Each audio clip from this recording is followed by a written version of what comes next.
7월 18일. 우리는 26일 날 해서 22일 이렇게. 이게 뭐야? 자, 시작해 볼까요? 네. 반갑습니다. 네. 한 달에 한 번씩 만나뵈니까 다 잊어버리고 또다시 제로에서 시작하지 않으시나 하는 생각도 드는데요. 자, 3회기 과제 한번 같이 한번 읽어주세요. 시작. 일상대화 속에서 느낌과 욕구를 발견하기. 감정이 일어난 순간 나와 상대방의 느낌과 욕구를 찾아보세요. 자, 어떠셨어요? 전체해볼까? 일상대화 속에서 느낌과 욕구를 조금 발견하기 위해서 좀 사례를 나누어 주실 수 있으시겠어요? 일상대화 속에서 어떤 감정이 일어났을 때 어떤 감정이 일어나고 이 감정이 어디서부터 올까? 다 나오게. 아무도 안 했네 숙제를. 했대요. 아, 저는 찍었어? 이거 참 너무 좀 어렵다고 해야 될까? 이게 맞는지 모르겠는데 그 요즘에 애들이 따로 자기 시작했어요. 거실에서 둘만 자겠다고 해가지고 저 혼자서 이제 안방에서 자고 있는데 둘째가 먼저 자고 나니까 첫째가 무섭다고 엄마 이렇게 부르는 거예요. 근데 나한테는 수면욕이 있잖아요. 근데 이 욕구를 이기가 힘든 거예요. 모른 척하고 이렇게 누워 있었는데 무서워 막 이러는 거예요. 그러니까 그 순간 짜증이 막 솟구치는데 뭐 어쩔 수 없잖아요. 이제 이거 지울까? 들어와. 그래서 같이 자는데 그 상황이 너무 싫은 거예요. 솔직히 나의 욕구를 침범당한 거 굉장히 짜증스럽고 막 그랬었거든요. 근데 그 상황을 어떻게 할 수 있는 건 내 마음을 돌리는 거밖에 없잖아요. 뭐가 가시지? 내가 무서웠구나. 그냥 그런 상황이 갔다 힘들었거든요. 놀러 가. 아, 아이들이 따로 잠을 잔다고 했을 때 오케이 했었는데 또 자면서 자기들이 무섭다고 해서 엄마가 나는 편안하게 잠을 자고 싶은데 그렇게 잠을 자고 싶은 욕구가 침해당했다. 네. 오케이. 우리가 느낌과 욕구를 발견하는 것은요 자신을 알아차리는 작업이에요. 왜 화를 내는데 내가 왜 화를 내는지도 모르고 화 자체만을 내는 사람들 있잖아요. 그런데 화라는 감정이 오는데 그 욕구가 원했던 욕구와 다르게 현실 속에서 펼쳐졌을 때 주로 화라는 감정이 일어나거든요. 그래서 그거를 자꾸 찾아가다 보면 뭐가 좋냐면 자신이라는 사람을 조금 더 물처럼 투명하게 들여다볼 수 있게 돼요. 예전에 예를 들어 그냥 짜증이 나고 화가 났던 걸로만 끝냈다면 욕구를 발견하면 아 내가 이러한 욕구가 있었는데 이게 충족되지 않아서 내가 이런 감정에 빠졌구나. 근데 결국은 내 욕구를 자꾸 바라보게 되잖아요. 그러면 타인의 욕구도 바라보는 힘이 생겨요. 아이들은 그때 왜 엄마를 찾았을까 하는 입장으로 바라본다면 아이들의 욕구는 조금 더 안정된 환경 그리고 내 엄마라는 어떤 울타리나 테두리 속에 있다가 홀로 선다라는 건 처음에 결코 쉽지 않죠. 근데 이제 그런 과정들을 2번, 3번 경험하다 보면 아이들도 무서움보다는 이제 이게 조금 더 편안한 어떤 또 다른 나름의 감정을 찾아가는 그런 순간들이 올 거라는 생각이 드네요. 그런데 그 상황에서 그 생각은 했어요. 내가 생각보다 나를 좀 중요하게 생각한다.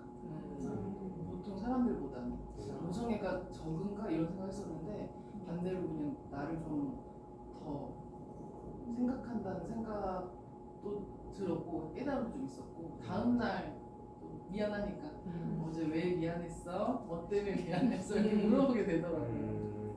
그렇죠. 만약에 그런 상황에서 칼을 안쪽으로 쓰면은 방금 말씀하셨듯이 아 내가 모성애가 다른 사람에 비해서 너무 약하나? 어쨌든 또 자기감에서 가질 수 있는 감정이잖아요. 그런데 거기서 아 나는 나를 또 중요하게 생각하는구나. 그렇다고 해서 아이들이 중요하지 않다고 생각하는 건 아니야. 하지만 나도 중요하다고 생각하는 그 약간의 평형점을 찾는 힘도 있어요. 또 내부 혹시 나누시면 이런 욕구가 충돌할 때 상황이 좀 궁금한데 이제 어저께 저녁을 먹고 그 저희 신랑이 새로 다니는 회사가 이제 2일 교대 근무를 하루는 있고 아빠가 하루는 없고 그러니까 뭔가 아이가 이제 아빠의 부재를 느끼고 아빠가 뭔가 되게 고생한다고 이렇게 생각하는 거예요. 근데 그러다 보니까 아빠와의 시간이 자연스럽게 줄어들고 그래서 어제는 저녁을 먹고 저희 신랑은 이제 소화를 좀 시키고 운동을 가거든요. 근데 이제 밥을 먹었으니까 우리 신랑의 욕구는 쉬고 싶은 거예요. 그래서 근데 어제 우리 신랑은 2일 교대를 하루 종일 쉬었거든요. 어제 하루 종일 쉬고 저녁 먹고 이런 건데 내가 볼 때 쉴 만큼 쉬었다고 생각되는데 딱 밥 먹자마자 아이패드 딱 들고 소파에 딱 눕는 거예요. 근데 나는 내 욕구는 이제 애가 아빠와의 시간이 충분치 않아 하니까 우리 간만에 보드게임 같이 할까요? 이제 젠가를 꺼내갖고 이렇게 하는데 이제 하긴 하는데 집중해. 예, 그러니까 뭔가 이렇게 재밌게 해주는 걸 나는 하는 욕구. 제 욕구는 뭔가 재밌게 아빠답게 참여해주길 바라는데 하긴 하고 열심히 안 하는 건 아닌데 그 표정이 약간 휴식에 대한 아쉬움, 미련이 있는 그런 얼굴로 하고 이제 또 하다가 이제 이게 무너지면 벌칙을 받는데 벌칙 수행을 좀 제대로 안 하는 거예요. 그래갖고 좀 제대로 이제 짜증을 안 냈거든요. 짜증 내고 그렇게 하면 무효 그래서 제대로 하라고 막 이랬는데 약간 그런 벌칙 수행을 좀 재밌게 해야지 아이가 더 재밌잖아요. 그러니까 그러면 이제 이런 경우는 욕구가 그 우리 신랑은 쉬고자 하는 욕구. 그다음에 저는 가족 간에 단란한 시간에 집중해 줬으면 하는 욕구인데 욕구 자체에 어떤 우열을 가릴 수 있나요? 없습니다. 그렇죠. 서로의 욕구는 다 아름답다고 표현을 해요. 근데 제가 생각하기엔 제 욕구가 좀 더 가족을 위한 욕구니까 중요해 보인다는 생각이 드는 거예요. 제가 보기에는 약간 이럴 때는 어떻게 해야 되거든요. 이 상황은 어떻게도 중요하지만 내가 지금 이 상황에서 남편의 욕구와 내 욕구를 있는 그대로를 발견했다라는 것이 저는 굉장히 더 놀라운 것 같아요. 네, 정말. 그러니까 기존에는 뭐야, 지금 게임하고 있는데 집중해야지. 자기 쉬는 게 이렇게 중요해? 라고 하는데 어쨌든 남편도 충분히 쉬었다고 생각하지만 그 충분하다는 당위성은 내 입장인 거고 남편의 또 속마음은 하루로 부족할 수도 있는 거잖아요. 그래서 저는 일단 그 상황에 서로의 욕구가 무엇인지를 일단 발견하는 것이 너무 중요했다. 그럼 그 다음에 어떻게 할 것인가? 그게 이제 오늘 나온 이야기예요. 서로 욕구가 발견되었을 때 그 다음에 어떻게 할 것인가를 내 스스로 판단을 통해서 이야기하는 게 아니라 질문이라는 것을 통해서 긍정적인 피드백을 통해서 남편한테 물어보는 거죠. 왜냐면 순간 남편은 어쨌든 자기가 아이패드를 가지고 쉬고 싶다라는 그 욕구가 온전히 길게 예를 들어 뭐 2시간, 3시간, 4시간까지는 안 되더라도 이렇게 말할 수 있지 않을까요? 당신 지금 아이패드 꺼내고 소파에 눕는 거 보니까 좀 쉬고 싶구나. 근데 우리 지금 애랑 젠가를 좀 했으면 좋겠는데 지금 바로 하면 당신이 조금 재미없을 것 같으니까 한 30분 정도만 당신이 쉬었다가 그 이후에 좀 우리 같이 한번 해볼까? 30분이 좀 부족하면 뭐 우리가 조금 더 시간을 늘려도 되고 이런 협의 과정을 통해서 각자의 욕구를 살펴주는 거예요.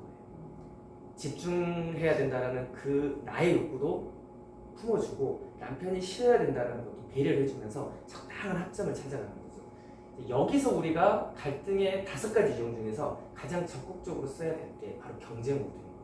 나의 의도와 상대방의 의도를 드러내놓고 먼저 꺼낸 다음에 타협 모드로 가는 거예요. 이것은 협업이 좀 어려워. 그 협력 모드까지 가긴 좀 어려워. 왜냐면 협력 모드까지 가려면 끊임없는 이야기를 해야 돼. 그간의 실타래를 다 풀어야 돼. 그래서 이거는 적당하게 경쟁 모드로 서로 이야기를 꺼내는 다음에 타협해서 반반 딱 합의해서 결론을 내는 것. 오늘 그래서 한번 그 이야기를 한번 같이 해볼게요.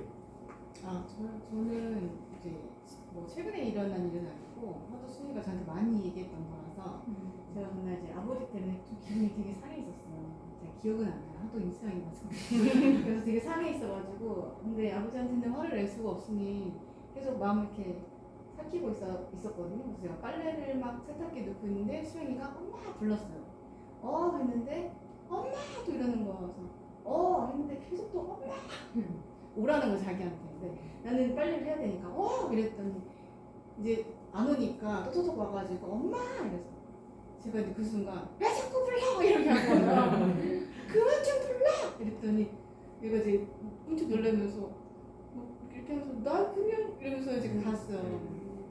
근데 사실 그때 저는 애한테 화가 났던 게 아니라 아버지한테 굉장히 화가 나 있는 상태에서 마침 이제 완만한 아이가 딱 타겟이 된 거죠. 그래서 저는 확 질렀고 애는 이제 엄마가 자기한테 와주길 바랬는데 안 오니까 이제 막상 왔는데 엄마가 나한테 화를 확 내는 거예요. 그래서 이게 이제 한참 지나고 나서는 그냥 잊었어요. 그래도 되는 줄 알았던 거죠.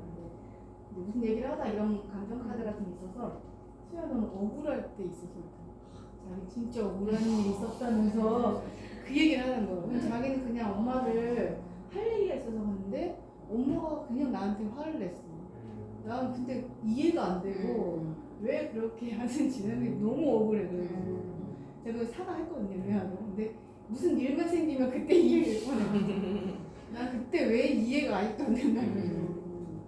왜 그랬는지에 대한 상황은 이해시키면서 사과했어요? 아니면 그냥 사과했어요? 알겠죠. 저는 사실 할아버지 때문에 기분이 나빴다까지 다 솔직하게 얘기했더니 내가 할아버지는 아니잖아 또 이러더라고요. 그래서 할 말이 없게 하더라고요. 똑띠예요. 구분이 명확한 거예요. 왜 타인의 감정을 나한테까지 끌어와서 그러냐. 그래도 우리가 실은 분리가 돼요. 굉장히 복합적입니다. 왜 그럴 수밖에 없냐면 우리의 생각체계는 시스템 사고로 이루어져 있어요.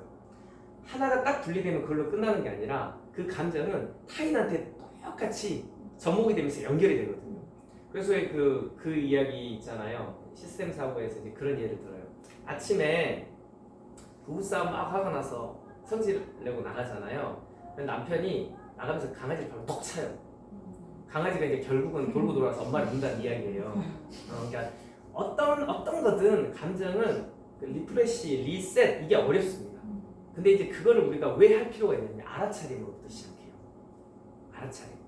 알아차림이 얼마나 놀라우냐면 그 순간 알아차리는 순간 내 감정을 환히 들여다볼 수 있어요. 그런데 이제 그 감정을 들여다보는 걸로 끝나면 안 돼요. 그래서 욕구를 발견하는 거예요. 내가 이런 욕구가 좀 부족했구나. 이런 욕구를 그럼 어떻게 충족할까? 그게 이제 오늘 우리가 타인에게 어떻게 말한가로 이제 조금 정리가 될 수 있을 것 같아요. 나머지 분들 혹시 나누고 싶은 이야기 있나요? 오케이.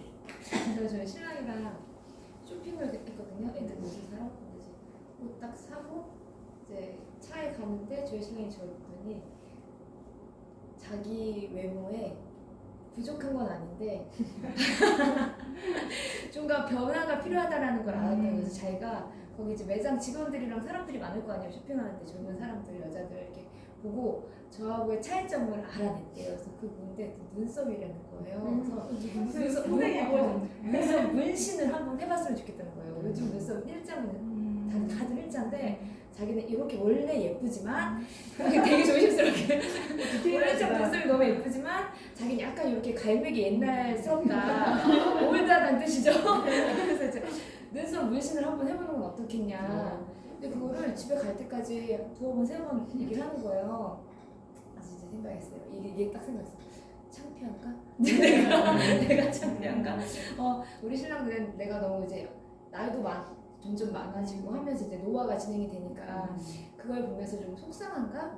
그래서 좀 창피한가? 이 생각이 드는 거예요. 그래서 몇 번 이렇게 오면서 계속 얘기를 하길래 한번 알아나 봤으면 좋겠다. 계속 얘기를 해서 알아봤어요. 알아보고 예약을 하고 어저께 하고 온 거예요. 그래서 이제 모자를 썼는데 어제 했는데 너무 예쁘다. 깜짝 놀라게 어제 했는데 그 예약을 했다라고 이제 며칠 있다 얘기를 하니까 너무 좋아하는 거예요. 그래서 뭐 눈 마주칠 때마다 너무 기대된다고.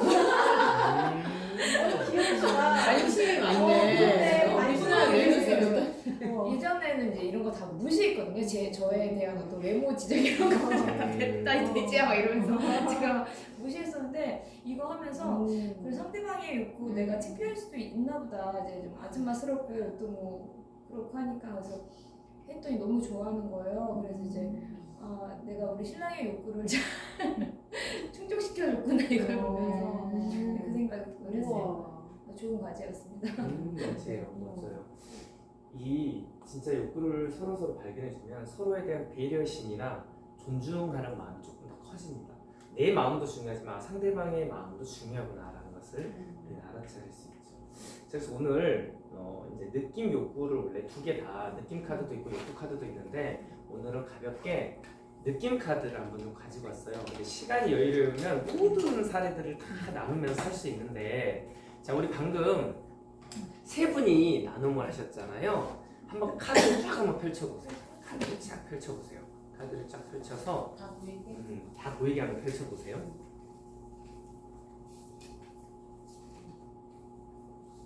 예.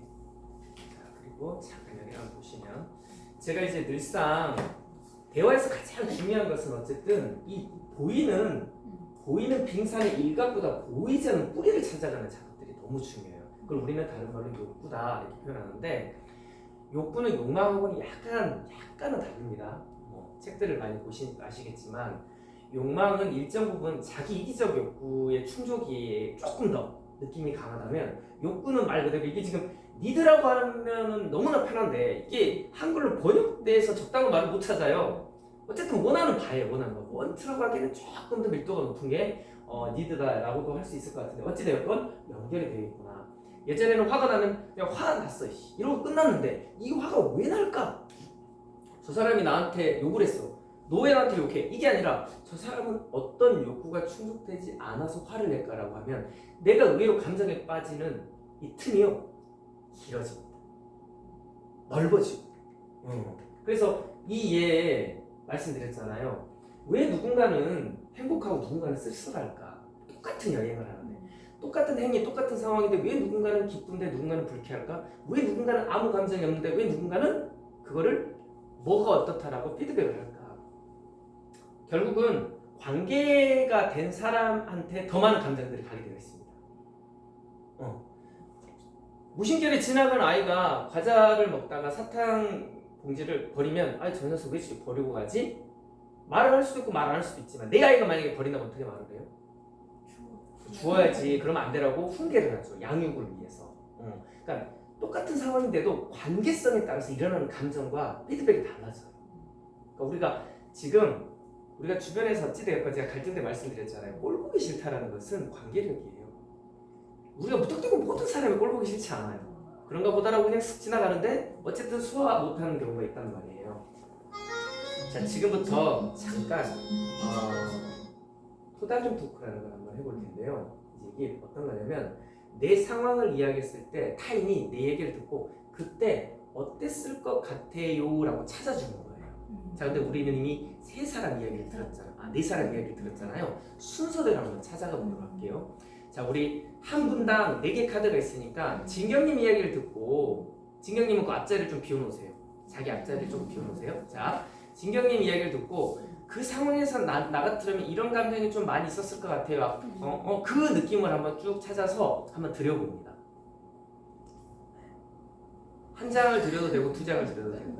자, 그리고 진경님은 그걸 쭉 보시면서 그 중에서 아니 2장도 괜찮아요.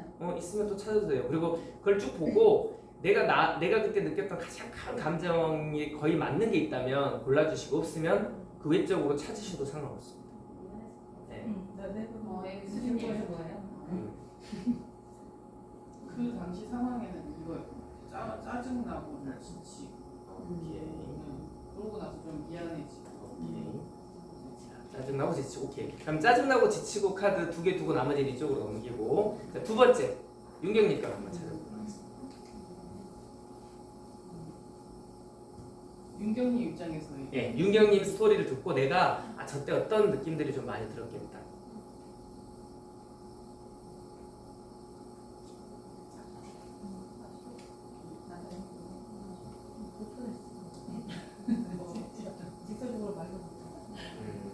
자, 거기서 한번 컨택해보세요. 한 개 내지는 두 개. 저는 남편이 되게 하기 싫게 할 건 아니었어갖고 이게 제 마음 아쉽다.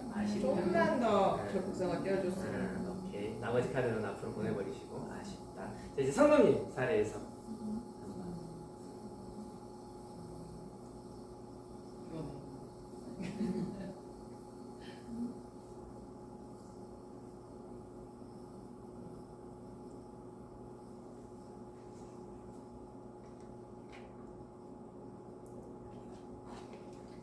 그 요구를 받았을 때의 감정이죠. 그 상황이죠. 그 상황을 내가 인정을 보고 하고 나는 거 아니야. 그랬을 때 성금님은 어떠한 감정이 가장 많이 있었을까?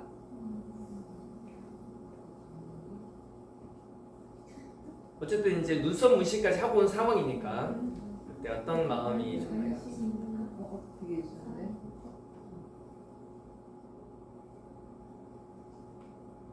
당신이 가느니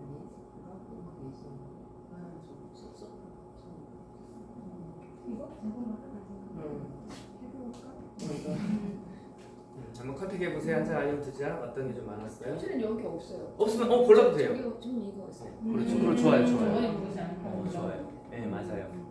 어떤 거 한번 읽어주세요. 어떤 거였어요? 곤혹스러운, 황당한, 당황스러운. 황당했구나. 당황했어요. 그래, 당황스러워. 좀 난처하고요. 그렇죠, 많죠. 내가 그래도 한미모 하는데 왜 자꾸 자, 이제 수진님 할아버지야 감정. 할아버지에 대한 감정하고 저기 우리 수영이에 대한 감정 두 개를 한번 찾아주세요. 먼저 할아버지부터.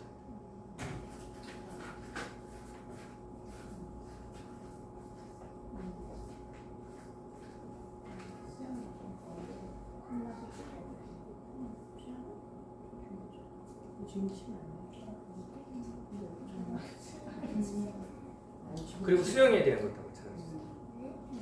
불러주나요? 아니에요. 수영이. 아,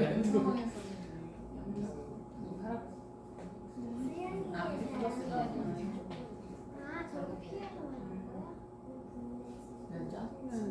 짜증나는 거 아까 가져가서 한번 선택해 보세요.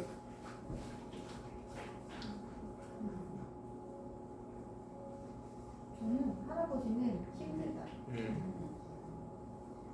그리고 수영이는 미안해. 소리 지르면 안 돼.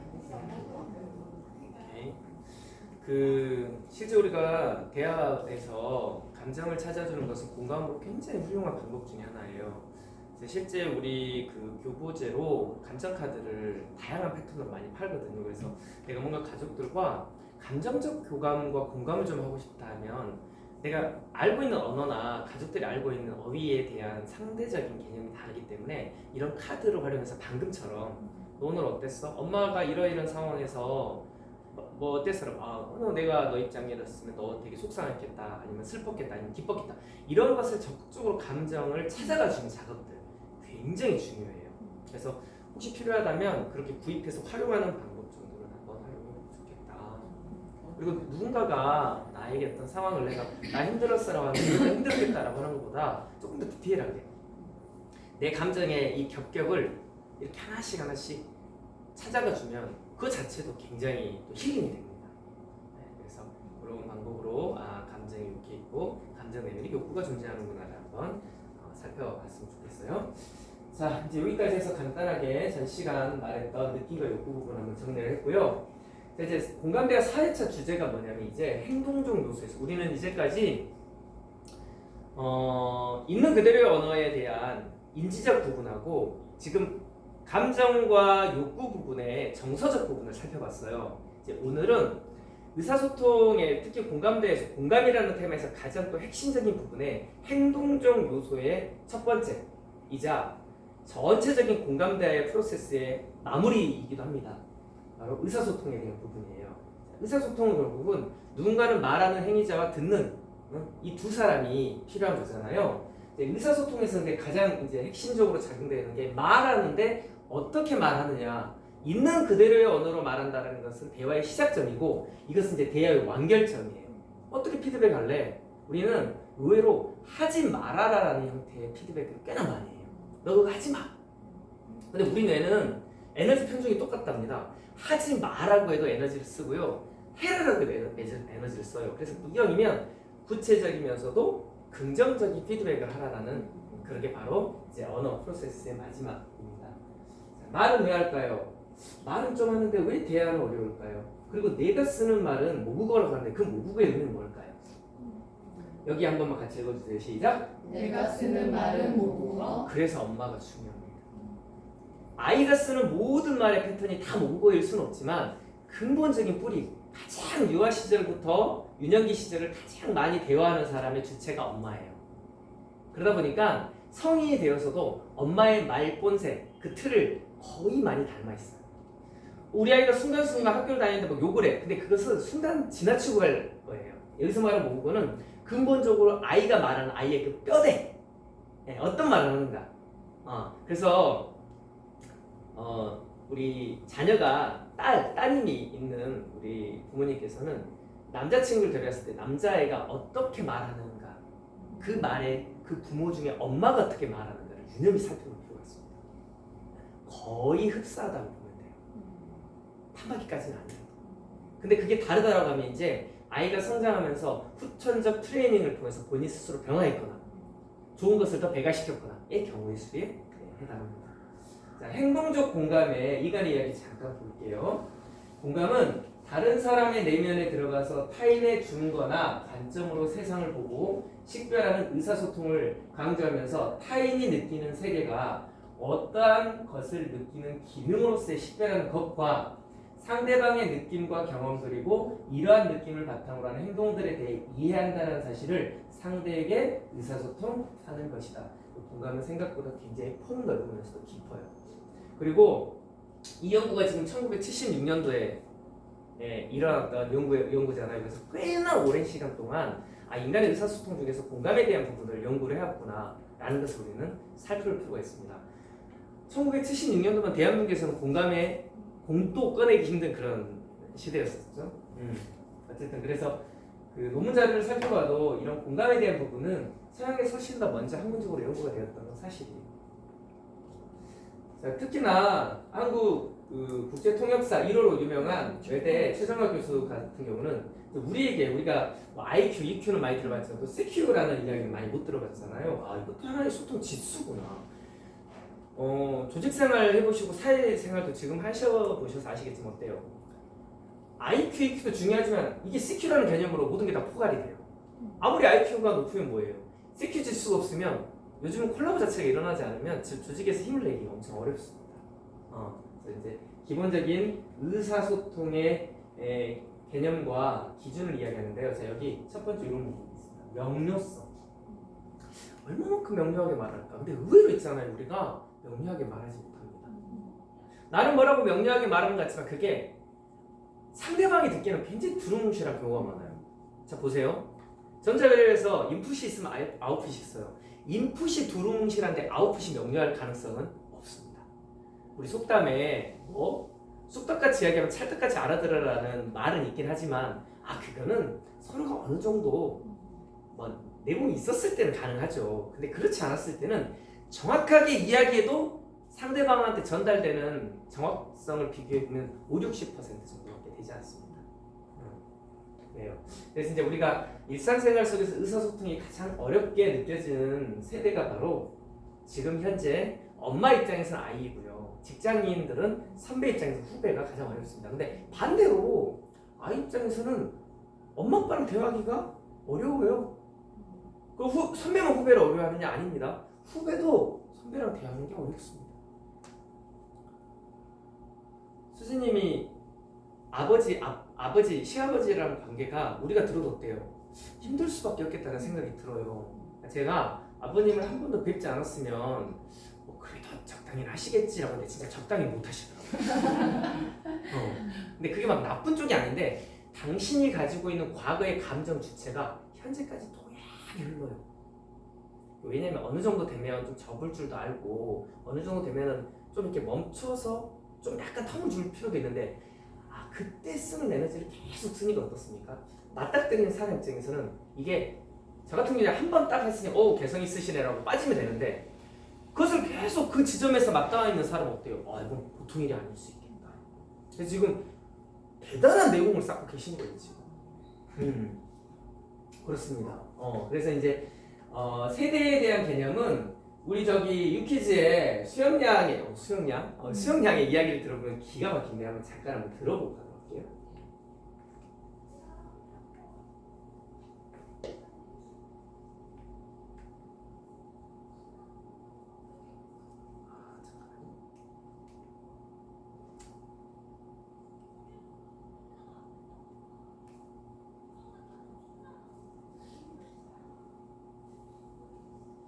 최정화 교수님은 하얀색 옷 입고 계시죠? 아버지를 아무리 인정하려고 해도 이해할 수 없는 범주는 분명히 존재하죠. 그럼요. 근데 우리가 이게 테미 에릭슨 교수 말이 맞는 게 차이를 인정하는 것만으로는 이게 궁극적 해결점이 안 돼요. 어느 정도까지는 점할 수 있어. 그래 나랑 많이 다르고 나랑 환경도 다르고 나이도 다르고 경험도 다르고 배움도 다르니까 그럴 수 있어. 한데 이게 진짜 그 사람하고 내가 일상생활을 반복적으로 해야 된다라고 하면 그것만으로는 해결이 안 되는 부분이 너무 많아요. 그래서 왜 갈등이 생겨날 수밖에 없는 거예요. 5가지 유형이. 그래서 이때 지금 많이 회피 모드를 쓸 거예요. 아무래도. 왜냐면 급이 다르잖아. 시아버지와 며느리는 이게 동급으로 도저히 어떤 대화를 한다는 게 어려워요. 중간에 또 어때요?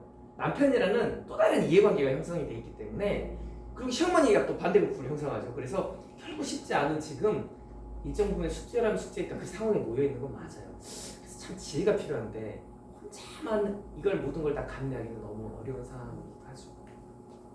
자, 세대 맞추기 게임 한번 해보겠습니다. 자, 머리부터 발끝까지 하고 다음 가사는 아 그게 하디슈 옛날 그 다음 가사. 하디슈. 머리 다 사랑스러워. 사랑스러워. 아 저도 하디슈. 하디슈. 하디슈. 하디슈. 사랑스러워. 오, 하디슈. 이소 옛날 사람이야. 자, 10대, 머리 20대 하디슈, 30대. 아 오랜만에 시간이. 자, 여보세요 하면 여보세요. 나야 다 임창정. 아. 여보세요 하면 나는 지금 생각이 안 났어. 10대, 20대. 예. 밥은 먹었니? 30대. 나야 잘. 50대는 거기 누구? 실제 이래요. 아 생각할 뻔했어. 진짜 그런 걸 알게 나. 네. 50대 넘어가는 선배님들 진짜 여보세요 하면은 거기 누구 없어 바로 티가 나. 나 노래인 줄 알았으면 이거 나왔을 거야. 가사는 오케이. 20, 30대는 우리가 밀레니얼 세대라고 합니다. 수평적 의사소통 굉장히 중요하게 생각한다고 하는데 여기서 우리가 자 이제 혹시 주변에 20, 30대가 있을 때 무작정 수평적 의사소통만을 강요하는 친구가 있다면 꼭 이 부분은 알려줘야 됩니다. 의사소통은 수평적으로 하되 업무는 수직적으로 하는 게 맞아요. 모든 조직은 수평적 바운더리에서 일을 처리하려고 하잖아요. 문제가 생각보다 많이 생겨요. 왜? 누군가는 진두지휘를 하면서 추진력에 끌고 나갔을 때 각자 역할을 배분하는 패턴이 돼야 되는데 의사소통은 수평적으로 해도 되고 근데 일도 수평적으로 해요. 그러면 조직은 붕괴되거나 한 걸음도 나가기 어려워요. 밀레니얼 세대 특징입니다. 여기가 이제 윤경님이 저랑 거의 비슷한 세대죠. X세대. 네, X세대. 우리가 X세대에 거의 정점이 있는 세대라고 보면 되죠. 이 세대는 기준을 보면은 그래도 많이 아날로그를 갖고 있지만 그래도 디지털의 첫 발자를 딱 내딛었던 그런 세대다라고 볼 수 있습니다. 베이비 부머 세대는 이제 거의 이제 60년 초대. 근데 제가 보니까 저희 큰형님이 딱 이 베이비 부머 세대 63세신데 대화가 생각보다 어렵습니다. 그래서 대신 저는 대화가 어려운 반면에 1년 동안의 접촉 시간이 적어요. 만약에 제가 형이랑 1년 365일을 같이 보낸다고 하면 생각보다 심한 갈등을 경험하거나 아니면 그 선을 넘어버리거나 완전 예스를 해주거나 아니면 형도 적정 부분 하거나 그나마 형제는 체급이 제가 좀 낮아도 그래도 어때요? 싸울 수 있어요. 싸울 수 있어요. 베이비 부머 세대. 이제 그 이후에 이 액티브 시니어 세대 딱 우리 수진님 아버님이 액티브 시니어 세대예요. 아직까지 에너지가 너무 커요. 그러다 보니까 어떻습니까? 젊은 혈기왕성하셨을 때 이루지 못한 그 꿈에 대한 해안들이 여전히 가슴속에 꿈틀거리고 있고 근데 그게 현실 속에서 팍 펼쳐져가지고 뭔가 어깨에 힘이 딱 들어갔으면 좋겠는데 현실이 생각보다 너무 작으니 아버지도 그 중간의 괴리를 분명히 경험하고 계실 거라는 거예요. 근데 그거 어때요? 사람 아쉬우면 더 말하게 됩니다. 내가 원하는 욕구가 딱 이루어져 버리거나 완전히 좌절해서 꺾여버리면 말을 안 하는데요.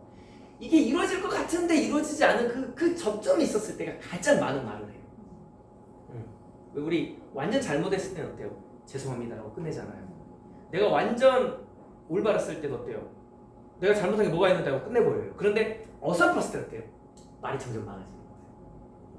아무튼 앞으로 우리도 이제 이 60대가 될 건데 그때는 지금보다 아마 더 젊을 거예요. 지금의 60대가 경험하는 것을 우리 때는 아마 70대 그 넘어서 경험하지 않을까 하는 생각이 듭니다. 80년 이후 출생자는요 기본 100세의 시대는 이미 열었고요. 제가 보기에는 110에서 20세까지는 충분히 사실 수 있는 그런 나이일 것 같습니다. 그래서 어떤 형태건 세대 간의 다양성을 이해하는 본질을 벗어나서 그러면 그들과 어떻게 하면 직접적으로 행동적 요소를 통해서 소통할 수 있을 것인가. 오늘 그래서 제가 거울 가져오라고 했죠. 거울 한번 꺼내보세요. 왜 분명 공감대화에서 언어적 요소를 굉장히 중요하게 생각합니다. 말하기 듣기. 그런데 왜 엄마나 아빠가 올바르게 다른 말을 옳은 말을 하는데 아이들은 잔소리라고 받아들일까가 이 비언어적 요소에 숨어 있어요. 그래서 메러비안 법칙에 보면 어떻습니까? 7%밖에 되지 않아요. 내가 하는 말이 옳건 그르건 아이들이 이 말을 그럼 온전히 받아들이려면 어떻게 해야 돼요? 나머지 93%를 갖췄을 때만이 7%를 받아들일 수가 있습니다. 그래서 왜 어떤 상황에서 엄마가 아빠가 하는 소리가 잔소리 들려? 그래요? 얼굴 찡그리고 있잖아. 목소리가 이미 어때요? 화난 목소리잖아. 짜증나 있잖아. 이거예요. 얼굴이 이미 화가 나 있고 짜증이 나 있고 불쾌한 표정으로 공부 열심히 해 라고 하는데 그게 공부 열심히 하라는 소리로 들리겠냐는 거예요. 자, 그걸 표시로 한번 보세요. 자, 처음에는 무표정하게 한번 바라보세요. 그냥 있는 그대로. 아니 애써 무표정 하려고 하지 말고 그냥 내 얼굴에 힘을 뺀 상태 그대로 얼굴 한번 보세요.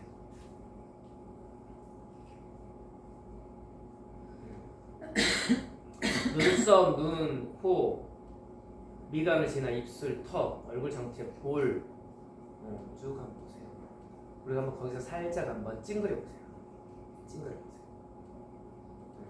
찡그렸을 때 어느 부분에 가장 힘이 많이 들어가는지.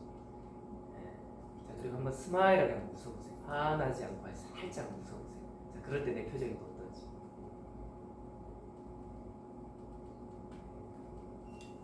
바로 제가 지금 이제 뭐 대면 강의를 하니까 그런데 대면 강의를 어쨌든 서로 교감하는 과정이라서 웃기도 하고 막 나름의 표정들이 다양하잖아요. 그런데 비대면 할 때는 생각보다 표정을 많이 쓰지 않아요. 그래서 항상 비대면 할 때는 강의 카메라 앞에 있잖아요. 거울을 항상 세워둔 거예요. 왜냐면 모니터링이 안 되니까. 지금은 어쨌든 직접적인 반응을 통해서 다양한 형태의 모니터링이 되기 때문에 크게 힘을 안 쓰지만 반응이 직접적으로 오지 않은 비대면 상태에서는 항상 거울을 펼쳐놓고 표정을 중간중간 체크를 하면서 강의를 합니다. 하루에 단 한 번이라도 화장할 때 빼고 한번 거울을 딱 펼쳐놓고 내 얼굴 한번 봐보세요. 특히 아이들한테 좋은 감정보다는 안 좋은 감정으로 무언가를 이야기했다라고 느꼈을 때는 특히 한번 그 순간에 내 거울을 한번 이렇게 보세요. 그러면 생각보다 내 표정이 어떻게 만들어져 가고 있고 내가 지금 어떤 표정을 짓고 있구나를 알아차릴 수가 있습니다. 결국은 그 표정이 꼭 밝고 해맑아야지만 좋은 건 아니지만요. 그렇게 했을 때 내가 하는 말의 7%가 훨씬 더 강력하게 상대방한테 전달이 된다는 사실이에요. 자, 그럼 이제 여기까지 됐으니까 우리가 있는 그대로의 언어 느낌을 찾고 그 안에 욕구를 발견했다면 이제 가장 중요한 것은 어떻게 말하는 것일까에 대한 부분을 한번 가볼게요. 남편이 맨날 일만 해요. 그래서 아내가 남편에게 이렇게 말했어요. 아유, 매일 일만 하지 말아요. 여기서 말한 일만 하지 말아요의 아내의 그 내적인 욕구는 가족들하고도 좀 시간을 같이 보내요 라고 한 의도를 갖고 있었단 말이에요. 그런데 남편은 어디 가요? 그래서 정확하게 있잖아요. 정확하게 내가 원하는 욕구를 상대방한테 말을 해주지 않으면 상대방 자의적 해석을 통해서 결론을 냈습니다. 자신이 원하는 것 그걸 명확하게 인식하고 구체적으로 의사소통을 해야 한다는 사실이에요. 그리고 우리가 일상생활 속에서 대화는 특정 부분의 방향성, 즉 목적을 가져갑니다. 그냥 하는 것 같지만 아니에요. 근데 그 목적이 달성이 되면 좋은데 그렇지 않았을 때는 어때요? 나도 모르게 스멀스멀 짜증이 납니다. 많은 사람들이 이렇게 이야기하죠. 부탁 하나 할게. 뭐 좀 해줘. 이렇게 말합니다. 그런데 부탁은 들어주면 좋은 거지만 들어주지 않았다고 해서 내가 불쾌해질 필요가 있을까요? 없을까요? 부탁. 없어요. 부탁은 내가 그 사람이 들어주면 좋지만 들어주지 않는다고 해서 내 감정선이 흐트러질 수 있는 일은 아니에요. 그런데 우리가 부탁할게 했는데 상대방의 부탁을 들어주지 않으면 어떻습니까? 짜증내요. 그래서 부탁이 아닌 거예요. 강요인 거예요. 너는 이것을 기필코 해야 한다.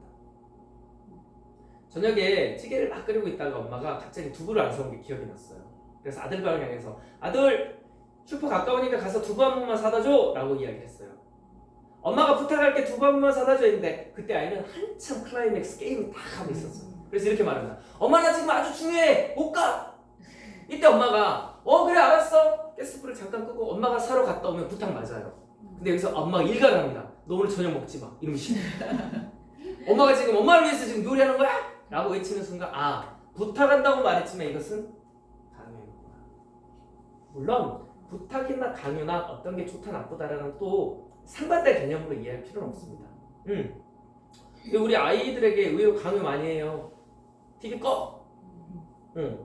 요청하는 것 같고 피드백하는 것 같지만 왜요? 더 이상 안 되라는 일종의 절제 제재가 필요한 거니까. 그렇다고 해서 무한정답 풀어놓으면 되냐고요? 안 됩니다. 왜? 가치관이 확립된 어른도 있잖아요. 무한정 풀어놓잖아요. 절제를 못해요. 어른도 심지어 절제를 못하는데 아이들은 어떻습니까? 더 못하죠. 그래서 양육자 입장에서는 반드시 적절한 시점에서 아이의 감정선을 다치지 않은 정도를 적당히 잘 상호적 관계를 하면서 그거를 절제를 시켜줄 필요가 있습니다. 자, 그럼 이제 볼게요. 의사소통, 피드백은 구체적이면서 긍정적으로 해주는 게 좋습니다.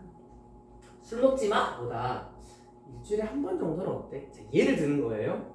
지각하지 마! 하는 것보다 일주일 정도만 10분 정도만 좀 일찍 나와주는 건 어떨까? 그러니까 우리는 어떤 형태건 반대급부적인 것도 에너지를 똑같이 써요. 이렇게 이야기하잖아요. 자, 1시간 동안 코끼리 생각하지 말아주세요. 그럼 어떻게 해요? 코끼리 생각하지 말아야지라는 그 생각 자체가 코끼리를 이미 생각하고 있는 거예요. 근데 뇌는 그런 특성을 이미 가지고 있습니다. 그래서 아 긍정적이라는 건 이런 거구나. 부정성보다는 긍정적인 피드백이 상대방으로 하여금 긍정적 행동을 더 많이 끌어낼 수가 있는 거구나. 그리고 이 피드백은 두 가지 방식으로 하면 좋습니다. 첫 번째는 질문, 두 번째는 요청에 대한 답변.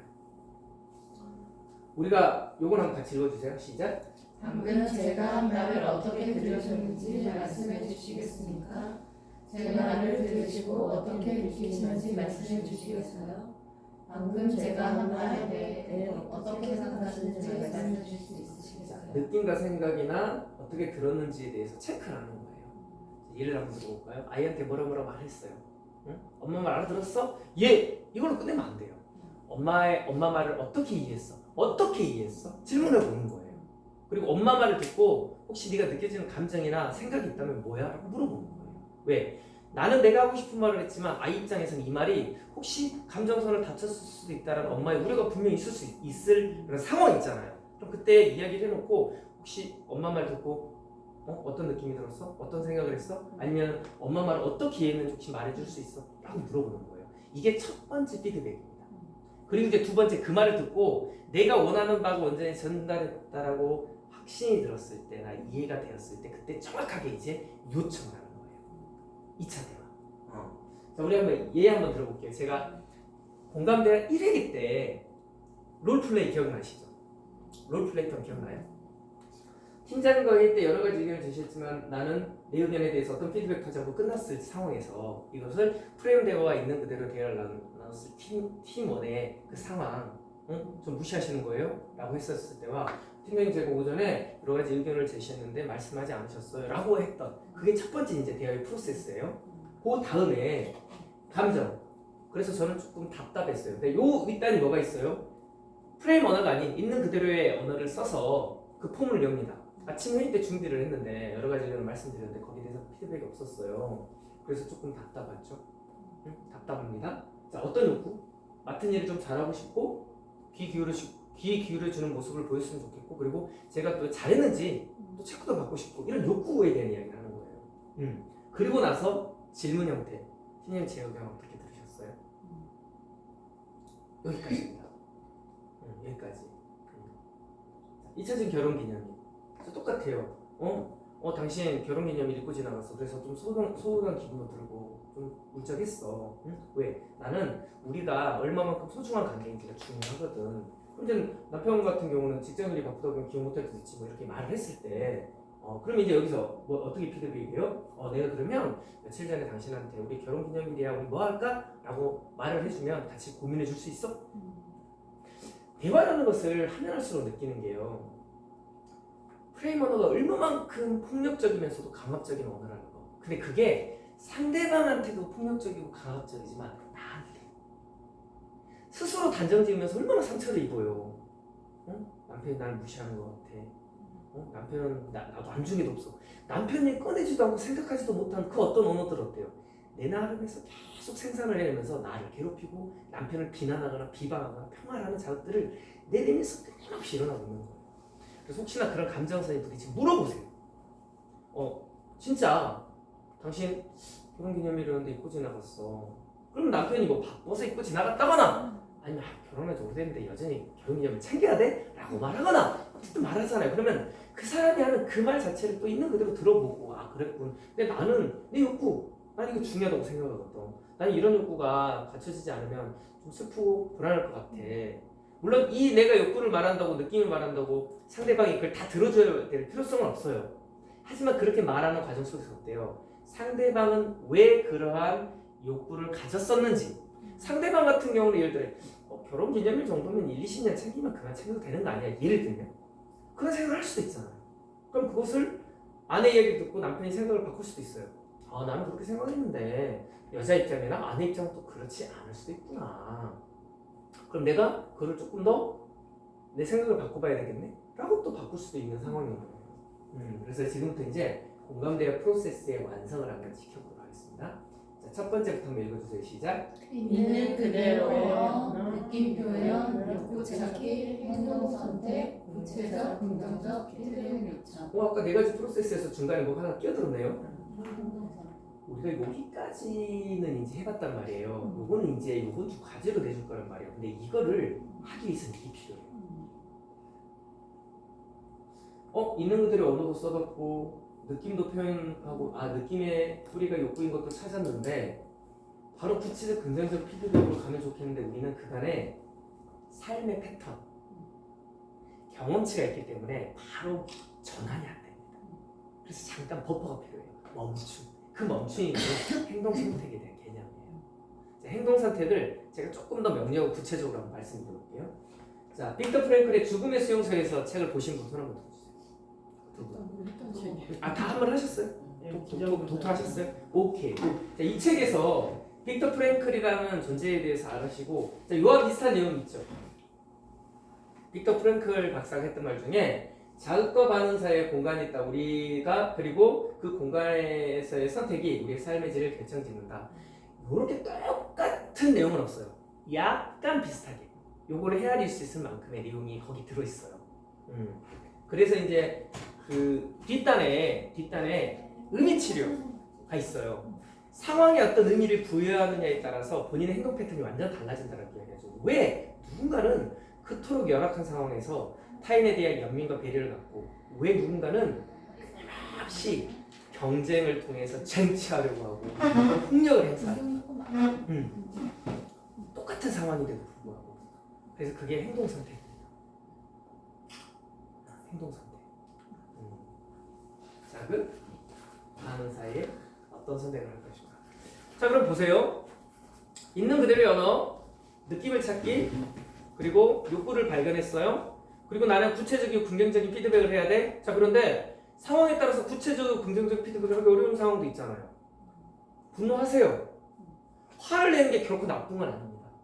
감정의 사람들이 웃는 거는 괜찮은데 슬퍼하는 거, 화내는 것은 안 된다라고 많은 분들이 생각하거나 안 좋다라고 생각하잖아요. 그런데 심리적 요인으로 따지면 굉장히 건강한 거예요.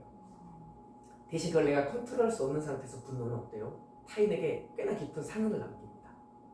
내가 알고 하는 화잖아요. 그러면 절제가 됩니다. 그래서 왜 아이들한테 화를 내지 말고 혼을 내키라고 하는 말이 뭐예요? 내가 너한테 화를 내는 게 내 감정에서 빠져서 화를 내는 게 아니라 엄마는 그게 정말 안 좋다고 생각하는 걸 강력하게 어필하는 거예요.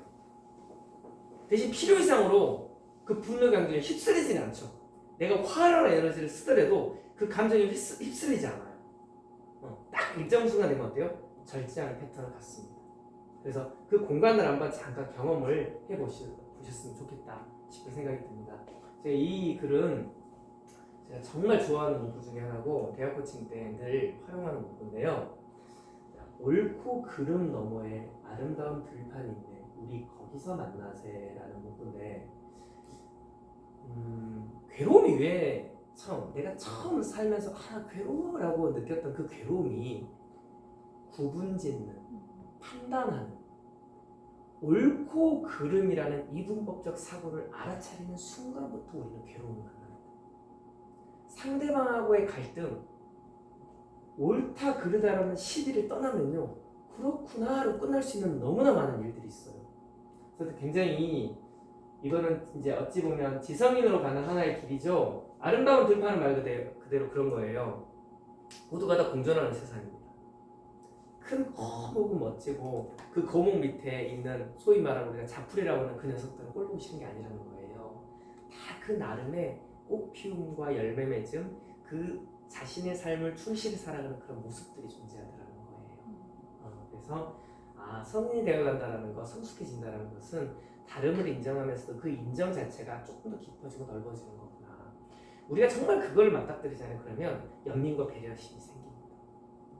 정말 스승님이 아버지를 올바르게 온전하게 수용을 하잖아요. 그럼 어떤 일이 벌어지냐면 아버지의 그런 행동이 오히려 측은지심으로 작용돼요. 얼마나 안타까웠으면 연세가 그렇게 드셨어도 저걸 놓지 못할까. 이게 결코 쉬운 건 아닙니다. 그걸 꼭 답이라고 할 수는 없어요. 근데 그런 상황이 펼쳐져요. 온전히 수용을 해버리잖아요. 그러면 오죽했으면 됐을까? 오죽했으면 그 오죽했으면이 결국 연민이거든요.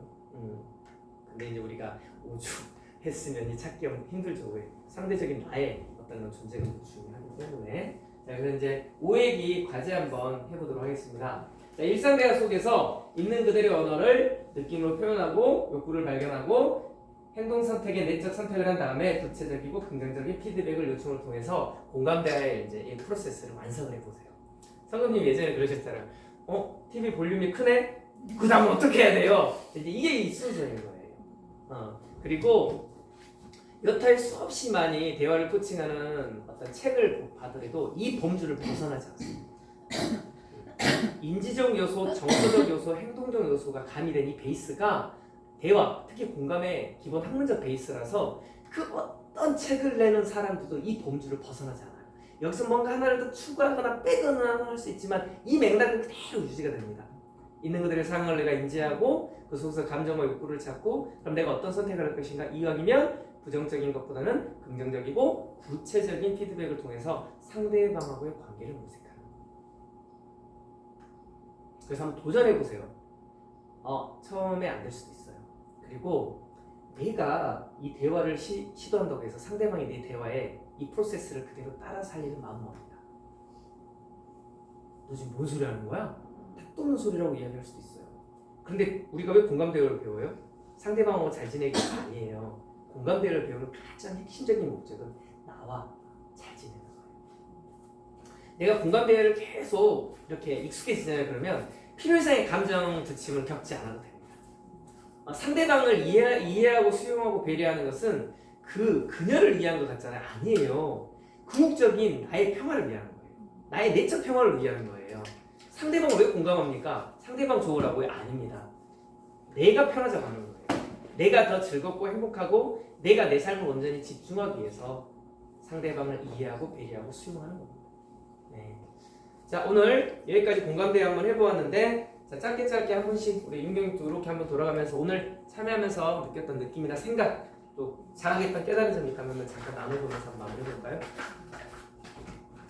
저렇게 하면 참 좋겠다 이러는데 실천하기는 참 힘들구나. 그런데 저 행동을 선택한다는 게 어떤 건지 조금 좀 궁금해요. 어떤 행동을? 내가 화를 내야 되겠다. 화를 내는 거죠. 나는 여기서 한번 이 공감대화 프로세스처럼 구체적이고 긍정적인 피드백을 한번 시작해봐야 되겠다. 그것도 다 선택이라는 거예요. 대신 거기서 어떤 선택을 하더라도 스스로 자괴감을 갖지 말라는 거예요. 내가 또 화를 내버렸구나. 내가 이 공감대화 프로세스대로 했어야 됐는데 왜 못했지가 아니라 잠깐 멈추면서 자의적 선택에 대한 연습을 해보라는 거예요. 똑같은 환경이지만 한번 때로는 화도 한번 내보고 때로는 한번 긍정적 구체적 피드백도 한번 해보는 거예요. 그리고 양쪽을 다 해봤더니 난 어때요? 양쪽을 다 쓸 수 있다면 난 자유인이 되는 거예요. 절제도 내가 원해서 하는 절제와 마지못해서 꾹 참는 것은 겉으로 보이기에는 똑같이 보이지만 결이 완전히 다르죠. 그 아까 뭐 그런 보드게임 상황에서는 뭐 짜증을 내본다든지 그때 아니면 남의 어떻게 양산의 욕구를 그냥 욕구는 알아차렸는데 그렇다고 뭐 아주 하기 싫은 것처럼 하지 않으니까 그냥 지나갔어요. 근데 여전히 그게 지금 사례로 떠오르는 것은 아쉬움이 있는 거죠. 그걸 그대로 이야기합니다. 내가 한 만큼 열정적으로 해줬으면 좋았을 것 같은데. 그것을 그대로 한번 솔직하게 이야기해보는 거예요. 당신 보드게임 할 때 좀 더 쉬고 싶은데 내가 보드게임 하자고 해서 좀 귀찮았어? 물어보는 거예요. 구체적이고 긍정적인 피드백을 하기 전에는요, 추측을 통해서 상대방의 의도를 파악하는 것도 필요합니다. 남편이 의외로 아이패드를 두고 소파에 누웠지만 겉으로는 대면대면하고 집중하지 않은 것 같았지만 보드게임이 의외로 자기 입장에서 재미있었을 수도 있어요. 게임을 되게 열심히 했어. 근데 대신 뭐 벌칙을 받는다거나 그런 일정의 행동에 대해서는 그냥 자기식대로 했을 뿐인 거지. 그게 재미없거나 그렇지 않을 수도 있었어. 그러니까 항상 추측을 하는데 그게 내 식대로 추측하지 말고 물어보는 추측을 하는 거예요. 그때 내가 보기에는 당신 조금 좀 힘들어하는 것 같았는데 어땠어? 물어보는 건데 의외로 물어보면 있잖아요. 아니 나 괜찮았어.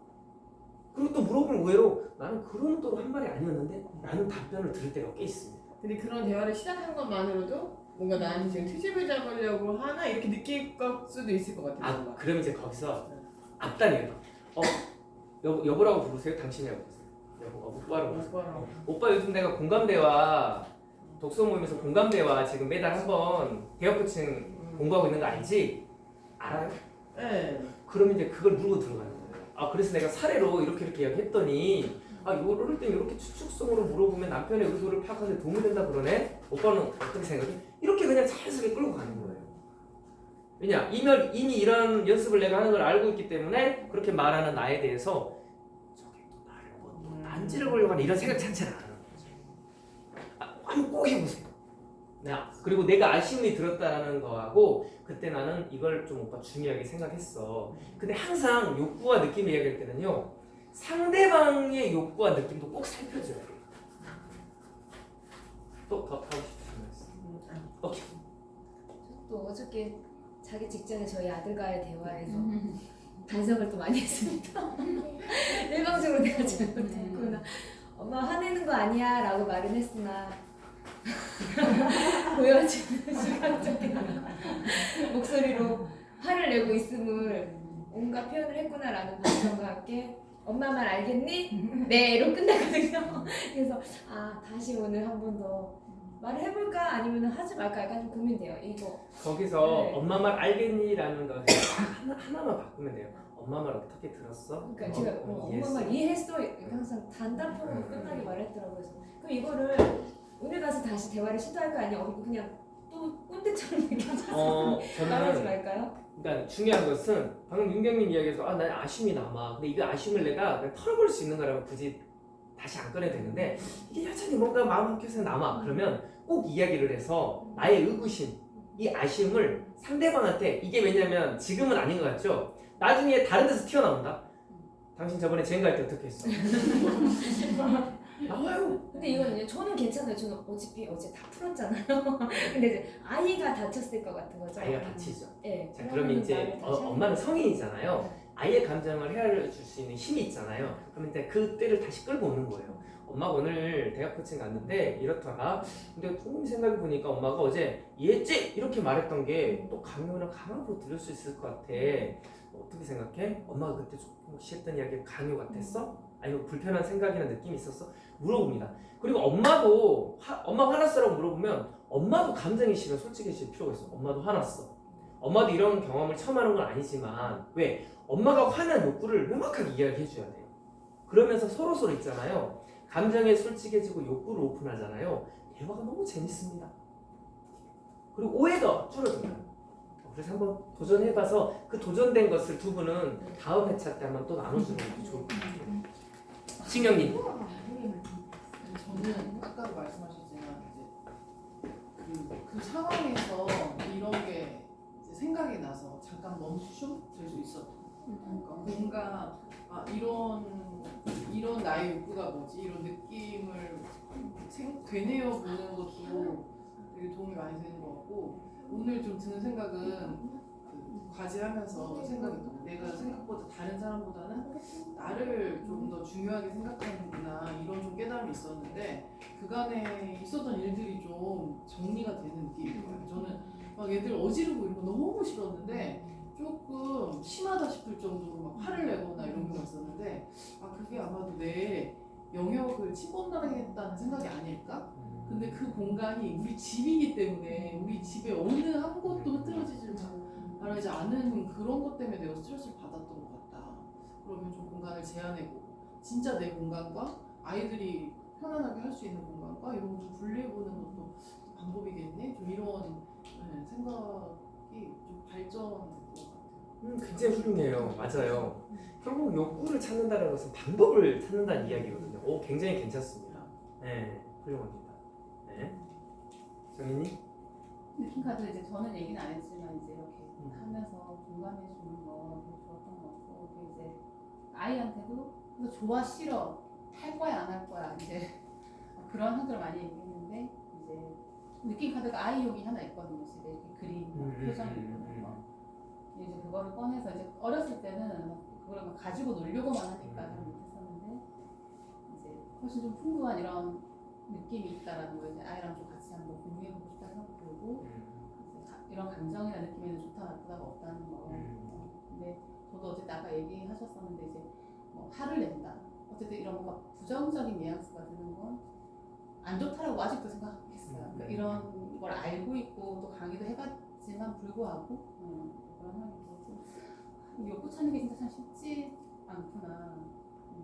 그리고 아직 어른들하고는 저는 이제 아직은 이제 괜찮은데 그 딸 우리 이제 미나랑 뭔가 이렇게 욕구를 찾아가는 과정이 생각보다 너무 쉽지가 않아요. 그러니까 어른으로서 다 품어주고 이해해주고 이렇게 하기에는 제가 너무 지치는 것도 있고 근데 아직 온전히 자기 의사 표현을 잘 못하고 아직은 이제 눈물부터 이렇게 흘리는 아이를 보면 좀 토닥여주고 싶고 이렇게 한데도 그러니까 내 컨디션이 너무 중요한 것 같아요. 이 어른의 그러니까 어쨌든 지성인이라고 하는 아직 지성이 참 내가 안 되고 있구나 이런 생각도 많이 들었고 강요 되게 많이 했구나 이제 아이한테 부탁이 아니라 예를 들면 이제 뭐 양치하러 가자 이것도 이제 리나 잘 시간인데 양치할래? 양치할 거지? 이렇게 하면 분명히 아이한테는 엄마 조금 이따 할게라고 본인 입장에서 대답을 했는데 이제 언제 살 건데 이제 이런 형태가 자꾸 되는 거 이게 자꾸 반복이 되는 거 그래서 좀 그러니까 알고는 있는데 이제 안 되는 거를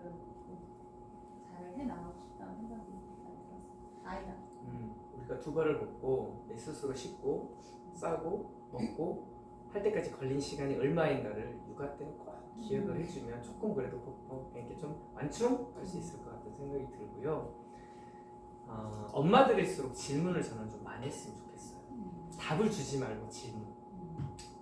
그러니까 이 닦아 이렇게 하는 것보다 일들이 아주 단순하게 이를 안 닦으면 어떤 일이 벌어질까? 그러니까 아이가 질문은 자꾸 자기 고민을 하게 되고 생각을 하게 되고 주체성을 잡아가는 반면 답을 주잖아요.